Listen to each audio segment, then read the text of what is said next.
चलिए बच्चों, अब हम देखेंगे पेडिग्री एनालिसिस, वंशावली विश्लेषण। ये क्या है, इसके बारे में हम डिटेल देखेंगे। पेडिग्री एनालिसिस, जिसे हम कहते हैं वंशावली विश्लेषण।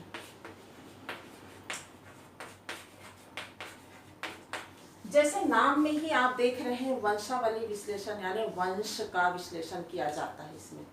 ठीक है, वंशागति का अध्ययन किया जाता है। जैसे मेंडल ने मटर के पौधे पर प्रयोग क्यों किया था? क्योंकि उन्हें जानना था कि विभिन्न प्रकार के लक्षण पीढ़ी दर पीढ़ी किस प्रकार से आते हैं।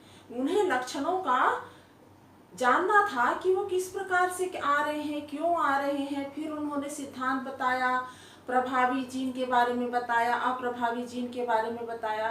तो उन्होंने लक्षणों को प्राप्त करने के लिए वंशागति का अध्ययन किया पौधों पर। लेकिन अगर क्या हम मनुष्यों में कई प्रकार के लक्षणों का यदि हमें पता करना हो, उनका पैटर्न पता करना हो, तो क्या हम ये प्रयोग कर सकते हैं? नहीं, मनुष्यों में ऐसा प्रयोग करना पॉसिबल नहीं है ना, कि ये पर्टिकुलर रोग वाले व्यक्ति का एक उससे शादी कराकर उनसे उत्पन्न संतानों के वंशों का अध्ययन किया जाए, ऐसा संभव नहीं होता है। तो फिर इसका रास्ता क्या है? इसका रास्ता ये निकाला गया कि पहले से जो मैटिंग किए हुए परिवार हैं, पहले से मैटिंग के परिवारों के वंश का, उनके वंश का पूरा लक्षणों का अध्ययन किया जाता है, यानी एक फैमिली ट्री बनाया जाता है। ठीक है, मनुष्य के आनुवांशिक लक्षणों का अध्ययन किया जाता है, उनके पूरे पीढ़ी दर पीढ़ी। और लक्षणों में क्या लिया जाता है? रोगों के बारे में, रोग को एक लक्षण के बारे में लिया जाता है कि एक पर्टिकुलर डिजीज या एक पर्टिकुलर रोग जो है इस परिवार में कब उत्पन्न हुआ, उसका पैटर्न क्या है। तो इन सारी चीजों का पता लगाने के लिए ये वंशावली विश्लेषण का उपयोग किया जाता है, यानी वंश के इतिहास का अध्ययन किया जाता है कि कोई रोग वंश में कब एपियर हुआ, कब उत्पन्न हुआ और वो किस प्रकार से चला आ रहा है। तो इस प्रकार से पूरी जानकारी ली जाती है वंशावली विश्लेषण में। और आजकल मानव आनुवांशिकी में इसका बहुत ही उपयोग होता है। ठीक है, तो वंशावली विश्लेषण या पेडिग्री एनालिसिस क्या है? एक्चुअल में वंश के इतिहास का अध्ययन किया जाता है। इसमें कुछ मानक चित्रों का प्रयोग किया जाता है, जो कि आपके एनसीईआरटी के बुक में बहुत ही सरल तरीके से 8 या 9 प्रकार के दिए हुए हैं। उन चिन्हों को आपको जानना बहुत जरूरी है, तभी आप उसका एनालिसिस कर पाएंगे। मानक चित्र कौन कौन से दिए हुए हैं, इसे आप समझ लीजिए।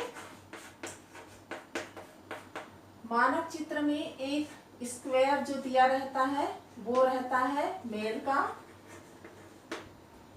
फिर राउंड फीमेल। अगर इस प्रकार का बना हुआ है तो हम जानेंगे कि ये मेल है और ये फीमेल है।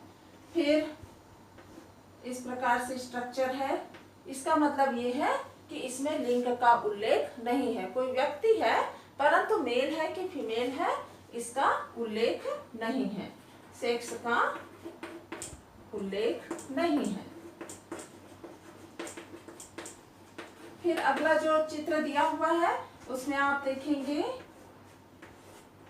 तीनों प्रकार के इसमें दिया है और सभी में इस प्रकार से कलर्ड कवर है पूरा, ये कलर से। इसका मतलब ये है कि यह रोग से प्रभावित व्यक्ति हैं, ये प्रभावित लोग हैं।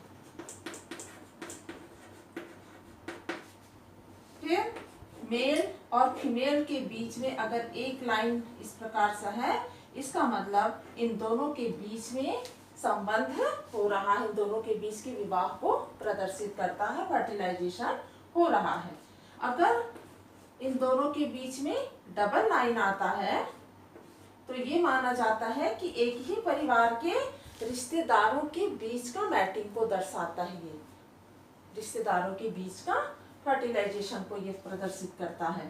फिर नेक्स्ट दिया है मेल और फीमेल, और उसके बाद लाइन करके जो नीचे जो दिया है उसमें उनकी संतति को दर्शाता है कि इनके फर्टिलाइजेशन के फलस्वरूप ये जो उत्पन्न है ये उनकी संतति को दर्शा रहा है।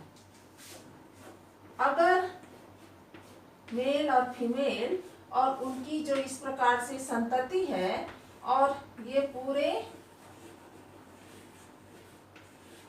कवर्ड है, इसका मतलब ये प्रभावित संतति है, रोग से प्रभावित इनकी संतान है।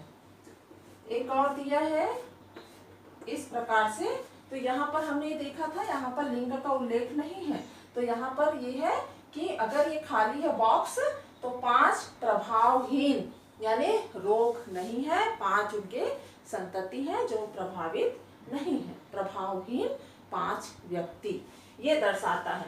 तो ये मानक चित्रों के बारे में आपको जानना बहुत जरूरी है। मुख्य रूप से ज्यादा कुछ आपको जानने की जरूरत नहीं है। मेल और फीमेल को आप ध्यान में रखेंगे। अगर पूरा कवर्ड है इसका मतलब ये है कि ये प्रभावित है रोग से, है ना।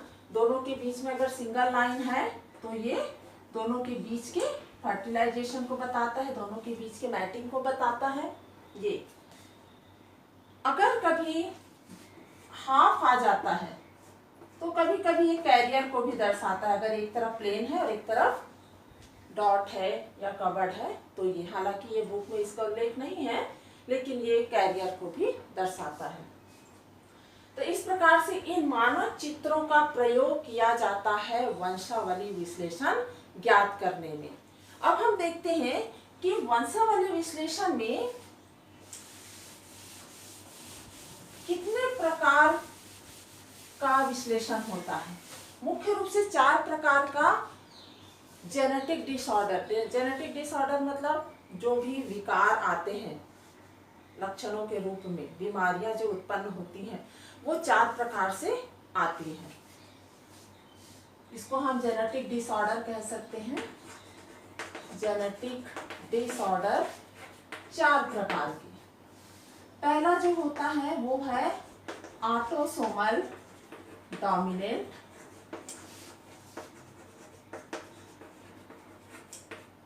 ऑटोसोमल डोमिनेंट को हम हिंदी में लिखेंगे, ऑटोसोमल मतलब अलिंग गुणसूत्र, अलिंग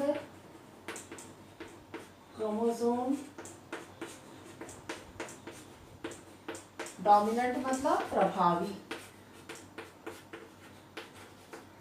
सेकंड जो रहेगा ऑटोसोमल रिसेसिव,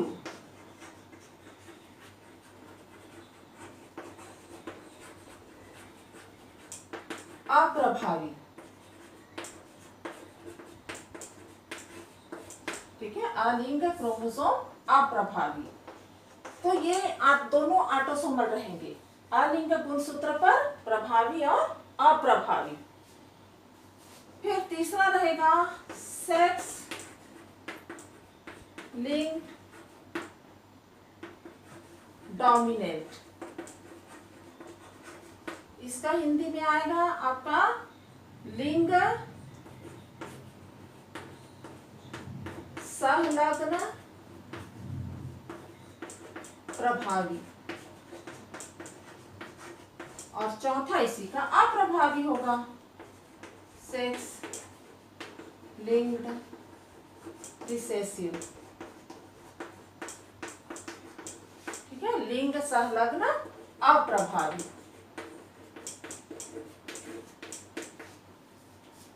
ये है क्या? इस प्रकार से डोमिनेंट और रिसेसिव प्रकार के लक्षण उत्पन्न होते हैं गुणसूत्रों के द्वारा। कौन से गुणसूत्रों के द्वारा? अलिंग और लिंग गुणसूत्रों के द्वारा। ठीक है, तो लक्षणों को जो भी जेनेटिक डिसऑर्डर पाया जाता है वो उसे 4 प्रकारों में इस प्रकार से बांटा गया है। Autosomal dominant, autosomal recessive, sex linked dominant और सेक्स लिंक्ड रिसेसिव। इस प्रकार के जो विकार है वो अलिंग गुणसूत्र पर पाए जाते हैं और ये सेक्स लिंक्ड वाले सेक्स क्रोमोसोम पर लिंग गुणसूत्र पर पाए जाते हैं। हम आगे देखेंगे अलिंग क्रोमोसोम प्रभावी में हम अप्रभावी में हम 3 प्रकार के रोगों को हम पढ़ेंगे आगे, जब हम विकार को डिटेल में पढ़ेंगे इसके बारे में। अभी यहाँ पर केवल आपको एग्जाम्पल में बता रही हूँ। एक हम पढ़ेंगे सिकल सेल, एक पढ़ेंगे थैलेसीमिया, और एक पढ़ेंगे फिनाइल कीटोन्यूरिया। फिनाइल कीटोन्यूरिया के बारे में तो हम पहले भी पढ़ चुके हैं, ठीक। और ये ऑटोसोमल रिसेसिव के अंतर्गत में आते हैं। अलिंग क्रोमोसोम अप्रभावी विकारों का उदाहरण है ये।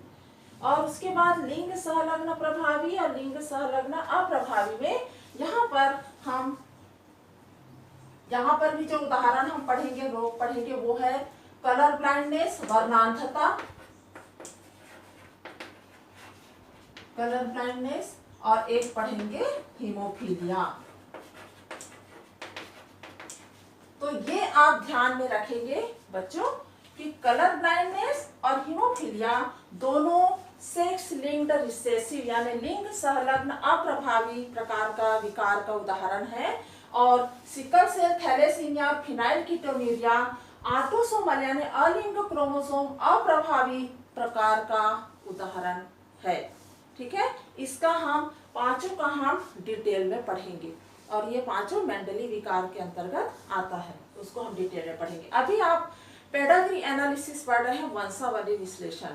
तो वंशावली विश्लेषण में इनको बताने का मतलब ये है कि जब मनुष्य के वंश का पूरा अध्ययन किया जाता है किसी रोग का पता लगाने में, या ये पता लगाने में कि एक पर्टिकुलर जो डिजीज है, पर्टिकुलर रोग है, वो उनके परिवार में कब उत्पन्न हुआ, कौन सी पीढ़ी में उत्पन्न हुआ, किस प्रकार के पैटर्न से चला आ रहा है, ठीक है।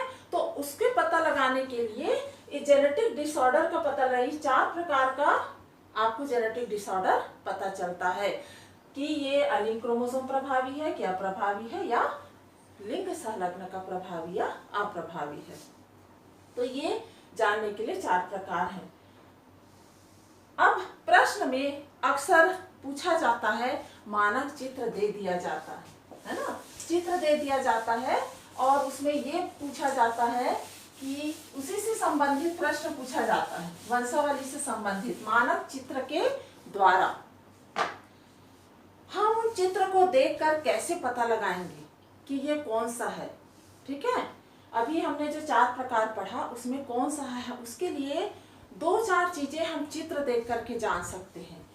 पहला जो है, अगर अभी हमने क्या पढ़ा, ऑटोसोमल 2 प्रकार के होते हैं, यानी अलिंग गुणसूत्र वाले 2 प्रकार के थे। कौन कौन से थे? डोमिनेंट थे और रिसेसिव थे, अप्रभावी। और दूसरा हमने पढ़ा था सेक्स क्रोमोसोम पर लिंक्ड, जी 6 लिंक्ड, उसमें भी डोमिनेंट था और उसमें भी रिसेसिव थे, अप्रभावी, दोनों में। तो पहले मानक चित्र को, जो वंशावली का हमको चित्र दिया जाएगा, उसको हमको पहले ये देखना है कि ये डोमिनेंट है कि रिसेसिव है। सबसे पहले हमको ये देखना पड़ता है। तो डोमिनेंट या रिसेसिव है ये जानने के लिए 1-2 पॉइंट्स है जिसको हम देख के जान सकते हैं। वो ये है कि यदि रोग हर पीढ़ी में होता है, प्रत्येक पीढ़ी में रोग यदि हर पीढ़ी में दिखता है, हर जनरेशन में, तो ये क्या रहेगा? प्रभावी रहेगा, ठीक है। यदि स्किप होता है, रोग एक जनरेशन के बाद दूसरे जनरेशन में नहीं दिखता, फिर तीसरे जनरेशन में दिखता है ना, तो अंतराल में, पीढ़ी के अंतराल में अगर रोग दिखता है, अंतराल में आता है, तब ये हम क्या समझेंगे? यह अप्रभावी है। और हम चित्र को देख करके समझ जाएंगे, जान जाएंगे कि ये इस पीढ़ी में प्रभावी, इस पीढ़ी में रोग है कि नहीं। जो हमने देखा था ना चित्र में, पूरा उस मानक चित्र के द्वारा, उसको देख के हम जान जाएंगे कि रोग हर पीढ़ी में आ रहा है तो प्रभावी है, रोग अगर पीढ़ियों के अंतराल में आ रहा है तो वो अप्रभावी है। चलिए, अब हम प्रभावी और अप्रभावी है करके तो जान गए, अब ऑटोसोमल है कि सेक्स लिंक्ड है, ये कैसे जानेंगे? तो वहां पर एक ये है कि ऑटोसोमल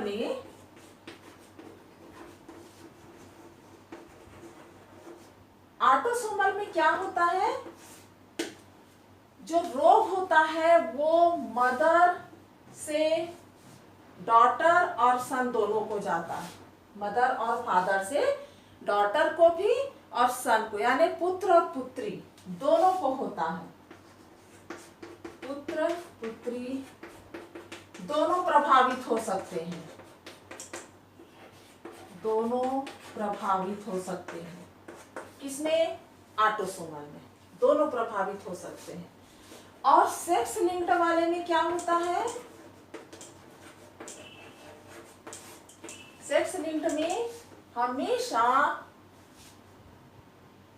फादर टू डॉटर और मदर टू सन, हमेशा पिता से पुत्री में जाएगा रोग, और माता से पुत्र में जाएगा, कभी भी पिता से पुत्र में नहीं जाता। क्लियर? और माता से पुत्री में नहीं जाता है। तो ये कॉम्बिनेशन को हमारे माइंड में यदि रहेगा तो हम उस चित्र को देख करके जान सकते हैं कि किस प्रकार का जेनेटिक डिसऑर्डर है। अलिंग गुणसूत्र वाला है कि लिंग गुणसूत्र वाला है, प्रभावी है कि अप्रभावी है। हर जनरेशन में आएगा तो प्रभावी रहेगा, एक एक जनरेशन छोड़ के आएगा तो अप्रभावी रहेगा। पुत्र और पुत्री दोनों प्रभावित होते हैं तो ऑटोसोमल है, अलिंग गुणसूत्र वाला है। और अगर पिता से पुत्री में जाता है और माता से पुत्र में जाता है तब वह सेक्स लिंक्ड विकार का उदाहरण है। क्लियर? तो ये पेडाग्री, अभी हम एनसीईआरटी में 2 जो चित्र दिया है उसको देख करके हम उसका अध्ययन कर सकते हैं, चर्चा कर लेते हैं।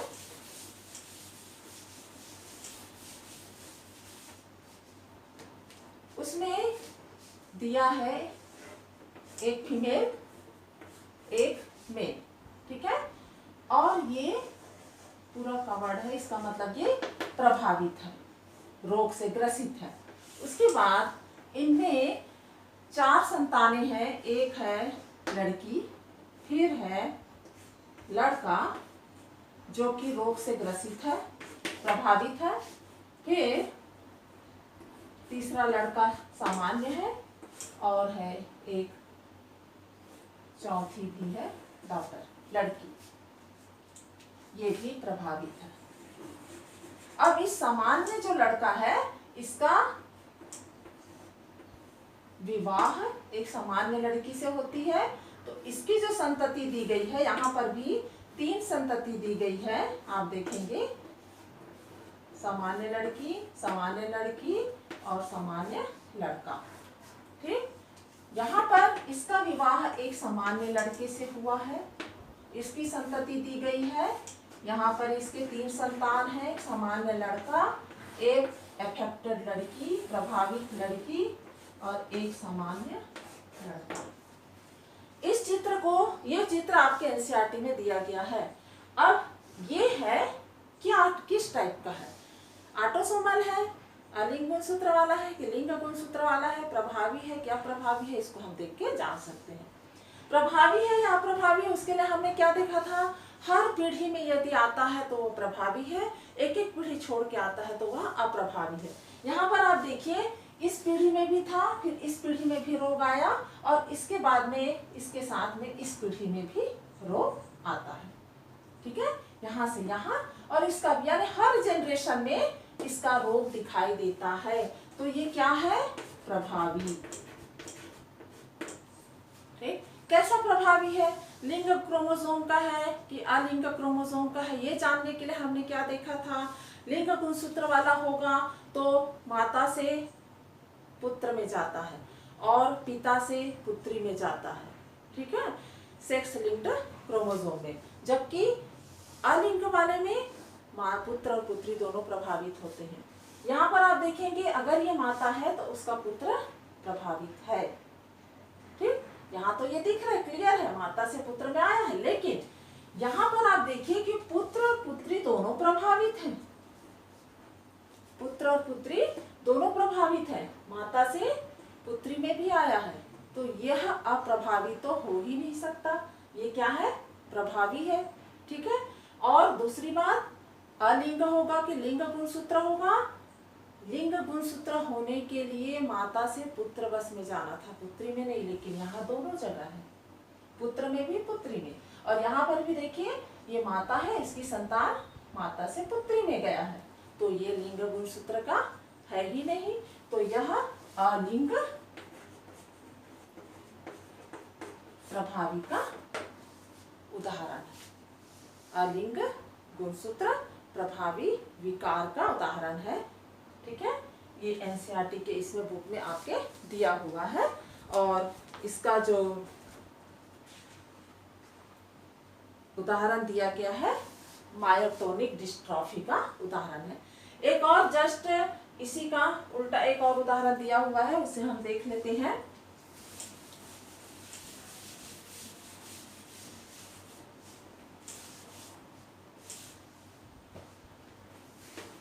नर मादा, मेल और फीमेल, इनकी संतानें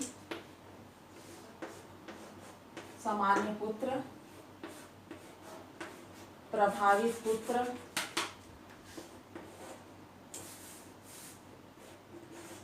सामान्य पुत्री, प्रभावित पुत्री, सामान्य पुत्र। ठीक है। प्रभावित पुत्र, प्रभावित पुत्री है। सामान्य पुत्री का विवाह सामान्य मेल से होता है, सामान्य लड़के से, इनकी संतानें दी गई हैं। ये प्रभावित दिख रहा है, अप्रभावित, अप्रभावित, सामान्य। ठीक। अब यहाँ पर देखिए, इस पीढ़ी में प्रभावित कोई नहीं है, लेकिन इस पीढ़ी में है ना, स्किप हो गया, जनरेशन स्किप हो गया। यहाँ पर आप देखिए, यहाँ कोई नहीं है, लेकिन इसके अगली पीढ़ी में आ गया, तो जनरेशन में विकार स्किप होके आ रहा है, तो उसको हमने किस में रखा था? अप्रभावी में। तो ये किसका उदाहरण है? अप्रभावी, रोग स्किप होके आ रहा है। अब लिंग क्रोमोसोम का है कि अलिंग गुणसूत्र है, ये भी हमको देखना है। ठीक है ना। तो यहाँ पर आप देखिए, यहाँ पर भी सेम पुत्र और पुत्री दोनों में आ रहा है। यहाँ पर एक एग्जाम्पल हमें क्लियर दिख रहा है कि पुत्र और पुत्री दोनों प्रभावित हो रहे हैं, तो लिंग गुणसूत्र तो हो ही नहीं सकता, क्योंकि लिंग गुणसूत्र में माता से पुत्र में आएगा, पिता से पुत्री में आएगा, और जब दोनों यहाँ पर आ रहे हैं तो जाहिर सी बात है यह ऑटोसोमल का या अलिंग का उदाहरण है। अलिंग गुणसूत्र अप्रभावी विकार का उदाहरण है। क्लियर? तो इस प्रकार से पेडिग्री एनालिसिस में वंशागति के अध्ययन के लिए अगर आपको इस प्रकार का चित्र देकर के भी प्रश्न आता है तो उसे आप आसानी से बना सकते हैं। अब इस अध्याय में मेंडली विकार और क्रोमोसोमल विकार रोगों के बारे में बस हमारा लास्ट बचा हुआ है, उसके बारे में हम चर्चा करेंगे।